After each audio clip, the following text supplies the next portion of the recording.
presentation I'm about to do was the paper I wrote for DeVita's History of Theater 1 class last semester, and it's about gender and sexuality in the Asian theater. My thesis statement was kind of like, Asian theater conventions have influenced and shaped cultural ideas of sexuality and gender. Now, a common perception of performers, and especially actresses, was that they have been likened to prostitutes. And this is something we see in many, many cultures, not just Asian cultures. For example, in China in the 1300s, actors actually were prostitutes, and both men and female performers often slept with wealthy men in the audience. And so China passed some laws restricting actors from testing for government position, and this even extended so far as an actor's grandson. So the government was a little wary about what these actors were doing in their spare time. So, I'm going to talk a little bit about how sexuality has been an important notion in Japan, especially during the Edo period, which was from 1603 to 1868. Basically, during this time period, the idea of being cool was this term iki, which one of my resources, Keister, defines it as a person who aspired to be iki should be fastidious about fashion, witty in conversation, educated and knowledgeable about the world, able to practice one or more kinds of art, and most importantly, knowledgeable in the ways of love and sex. The ideal model of iki was a courtesan prostitute, portrayed in novels, paintings, and plays as an elegant woman of high fashion and refinement who expressed a cultivated worldliness that was sensual, artistic, and erotic. Some more examples of sexuality in Asian forms of entertainment. A lot of woodcuts, which are works of art, were made about the book, The Tale of Genji, in which the title character has sex with a lot of people, basically. These woodcuts were made in the 1650s during the Edo period. Another play that we actually read in History of Theater 1 was Chikamatsu Mazemon's puppet play, The Love Suicides, in which the heroine is a courtesan. Another example during the Edo period was a kabuki play called Tsukuroku, Flower of Edo, where the hero is quite the womanizer, and there are many erotic and phallic symbols within the play. Now I'm going to talk a little bit about different kinds of Asian theatrical traditions and how gender roles and sexuality were influenced by them and how the government didn't like it.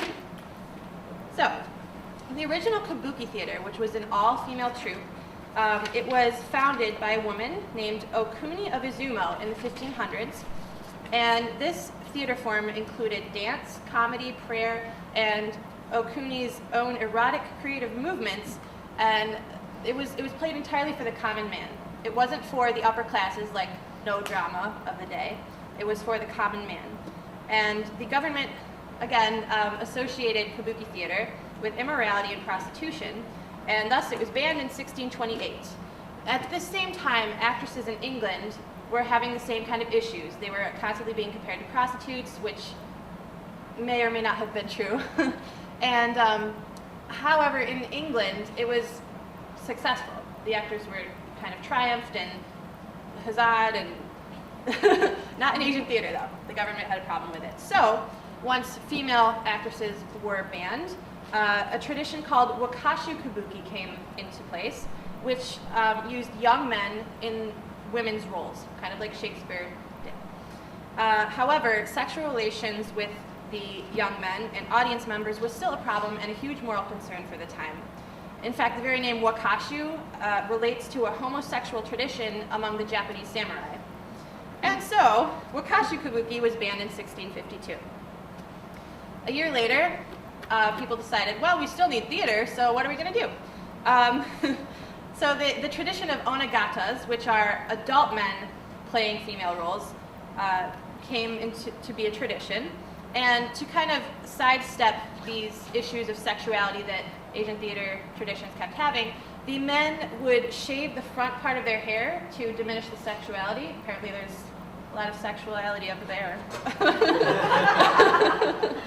And these male performers playing women were admired for their skill. It required years and years of specific training, how to walk, how to slightly move the head, It was very, very specific, and the culture really admired these performers.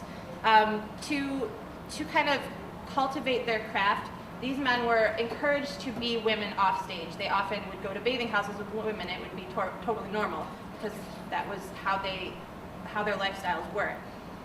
However, even though onnagatas were a lot more respected than the previous two forms, kabuki and wakashu kabuki, this cross-dressing tradition still brought up questions about gender construction and sexuality.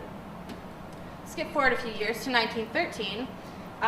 This was the major return of women to the stage in the Takarazuka Review, which was like a female version of the onnagatas. The females in the Takarazuka Review would play males. And this whole androgynous, downplayed sexuality inspired a lot of young women of the day to kind of revolt against the patriarchal values of good wife, good mother.